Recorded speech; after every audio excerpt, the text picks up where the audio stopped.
We're going to get going on this process today. Members should be ready to vote to lay the omnibus before the Senate as soon as this afternoon.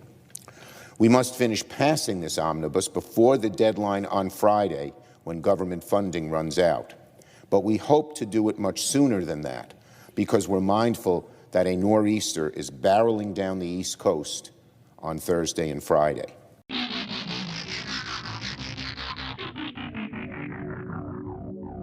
Hello and welcome to What the F*** Just Happened Today, your essential guide to the daily shock and awe in national politics. I'm Joe Amditis. Let's get to it. It's Tuesday, December 20th, 2022. Welcome to day 700. The January 6th committee is cooperating with the Justice Department's investigation into Donald Trump. After Attorney General Merrick Garland appointed Jack Smith as special counsel last month, Smith requested evidence that the committee compiled over its 18-month investigation. The committee has nearly 1,200 witness interview transcripts, which it began sending to Smith's team last week.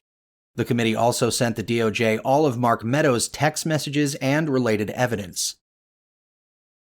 Moving on, congressional leaders reached an agreement on a $1.7 trillion spending package to fund the federal government through September of next year.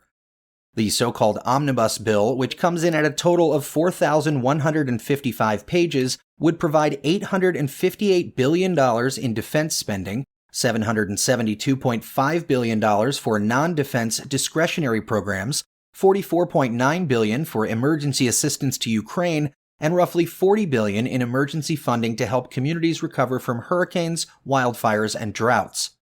The package increases the Justice Department's budget by $212.1 million to, quote, further support prosecutions related to the January 6th attack on the Capitol and domestic terrorism cases, end quote.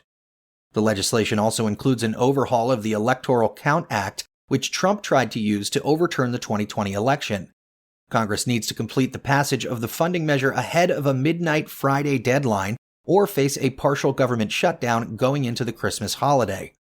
Any senator, however, could hold up the deal in exchange for amendments or concessions. In other news, the U.S. Postal Service will buy at least 66,000 electric delivery trucks by the year 2028 as part of a push to transform its delivery fleet. The Postal Service will spend $9.6 billion on the vehicles, including $3 billion that comes from the Inflation Reduction Act, and all new vehicles acquired from 2026 through 2028 are expected to be 100% electric. The USPS currently has more than 220,000 old vehicles in its fleet. Back in D.C., the Supreme Court blocked a pandemic-era border policy from ending this week. Chief Justice John Roberts put a lower court ruling to end the Trump-era policy on a temporary hold in response to an emergency request by 19 Republican-led states who want to keep the policy in place. The policy, known as Title 42, has been used more than 2 million times during the pandemic to expel asylum-seeking migrants before they have a chance to go through the asylum process. And finally, the House Ways and Means Committee is expected to vote today on whether to publicly release Trump's tax returns. The committee tried to obtain 6 years' worth of Trump's tax returns in 2019 after Democrats retook the House majority. Unlike his predecessors, Trump never released his tax returns to the public, falsely claiming that he couldn't do so while under routine audit by the IRS. In 2020, it was reported that Trump had paid $750 in total for federal income taxes in 2016 and another $750 in 2017. The tax data covers more than 2 decades and shows that Trump had paid no income tax in 10 of the 15 years leading up to his run for president.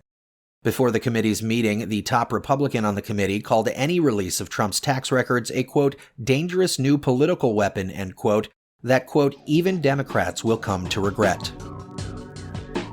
That's all for now. You can find the links and sources for all of these stories on the main website.